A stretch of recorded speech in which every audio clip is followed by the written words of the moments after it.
Assalamualaikum warahmatullahi wabarakatuh. Alhamdulillah wa syukurillah wa ni'matillah la hawla wa la quwata illa billahil aliyil azim. Allahumma rabbi shrah li sadri wa yassir li amri wa hlul 'uqdatam min lisani yafqahu qawli waj'alni waziran min ahli. Anak-anakku sekalian, bagaimana kabarnya hari ini? Sehat? Semoga kita semua dalam keadaan sehat walafiat, dan Pak Guru doakan semoga kita selalu terjaga dalam lindungan Allah, diberikan kesehatan, diberikan kemudahan dalam mengerjakan pekerjaan hari ini. Amin ya robbal alamin. Selanjutnya Pak Guru akan menerangkan pelajaran yang sudah kita laksanakan kemarin. Pak Guru akan lanjutkan di hari ini, yakni tentang makna kandungan surat Al-Ma'un. Sebelum itu, surat Al-Ma'un kemarin kita sudah baca, sekarang kita baca lagi yuk bersama-sama. A'udzu billahi minasy syaithanir rajim. Bismillahirrahmanirrahim. Ara'aital ladzi yukadzibu biddin. Fadzalikal ladzi yad'ul yatim wa la yakhuddu 'ala ta'amil miskin. Fawailul lil musallin alladzina hum an salatihim sahun alladzina hum yura'un wa yamna'unal ma'un. Shadaqallahul azim. Pada ayat 1, Ara'aital ladzi yukadzibu biddin. Artinya, tahukah kamu orang yang mendustakan agama? Orang yang mendustakan agama adalah yang pertama, orang yang menghardik anak yatim. Yang kedua adalah orang yang menolak atau mencegah orang memberikan bantuan kepada orang miskin. Kita lanjut ke ayat kedua. Fadzalikal ladzi yad'ul yatim. Itulah orang yang menghardik anak yatim.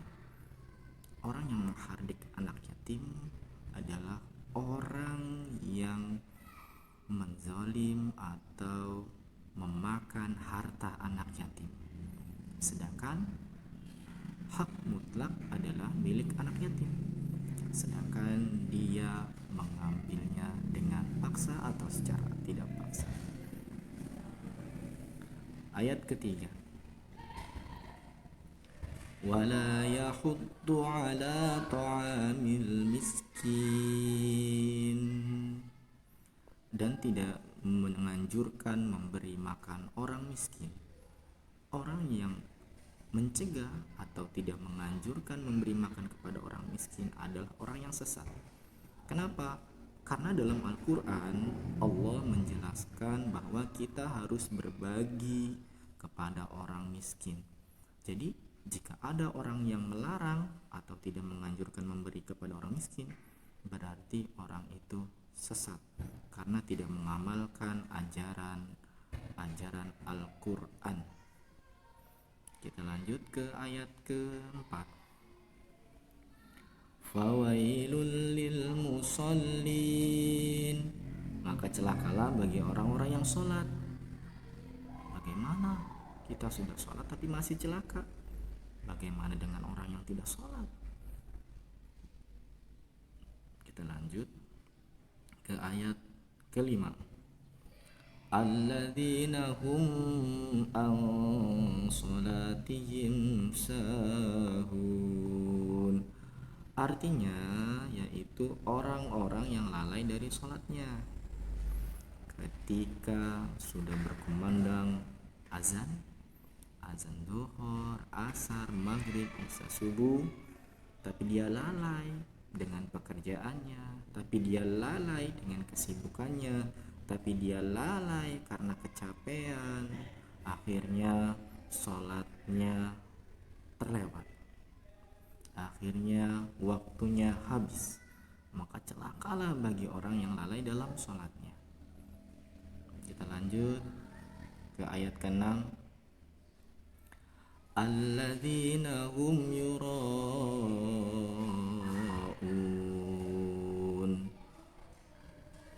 orang yang berbuat riya.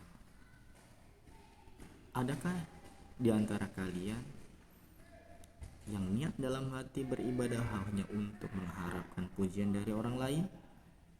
Kalau ada, akan sia-sia pekerjaannya, karena pahala yang dihasilkan dari perbuatannya tadi akan habis dimakan oleh dosa. Ibarat kayu bakar, kayu yang sudah kering akan cepat habis apabila dilalap oleh api. Maka percuma, sia-sia bagi kamu yang sudah melakukan ibadah dengan tujuan ingin dipuji oleh orang lain. Harusnya kita melakukan ibadah hanya untuk beribadah kepada Allah. Tujuannya lillahi ta'ala, bukan untuk dipuji. Kita lanjut ayat ke-7. Wa yamna'unal ma'un, dan enggan menolong dengan barang yang berguna. Ketika kita diberikan oleh Allah barang-barang yang berguna seperti uang yang banyak, barang yang bagus, sepeda bagus, baju bagus, bahkan motor bagus, makan makanan yang bagus, yang segar, ikan yang segar.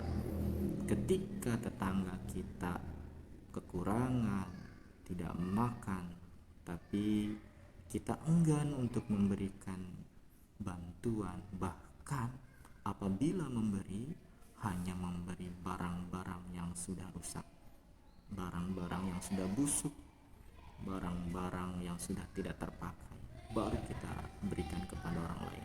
Nah, ini tidak boleh, karena Allah menganjurkan kepada kita untuk memberi kepada orang lain itu harus dengan barang yang kita sayangi. Kenapa? Pahalanya akan lebih besar. Barang yang kita sayangi, barang yang kita inginkan, apabila diberikan kepada orang lain yang membutuhkan, maka pahalanya akan berkali-kali lipat atau sangat besar. Ya, mulai sekarang jangan memberikan barang yang sudah bekas atau barang yang cacat kepada orang lain. Kita punya pohon jambu, jambunya berbuah, buahnya banyak besar-besar, yang bagus kita umpetin di dalam, yang jelek-jelek kita kasih ke orang lain. Mulai sekarang harus diperbaiki lagi. Kalau mau sedekah yang baik, itu tidak baik. Artinya anak-anak yatim dan fakir miskin adalah bagian dari kelompok masyarakat yang sangat dicintai Rasulullah SAW. Bahkan dalam sebuah hadis dinyatakan bahwa beliau sangat dekat dengan mereka. Perhatian terhadap mereka sangat diutamakan sebagaimana disebutkan dalam Al-Quran surat Al-Baqarah ayat 222. وَيَسْأَلُونَكَ عَنِ الْيَتِيمِ قُلْ إِصْلَاحٌ لَهُ خَيْرٌ وَإِن تَخَالِطُوهُمْ فَإِخْوَانُكُمْ. Artinya, dan mereka bertanya kepadamu tentang anak yatim, katakanlah, mengurus urusan mereka secara patut adalah baik, dan jika kamu menggauli mereka, maka mereka adalah saudaramu.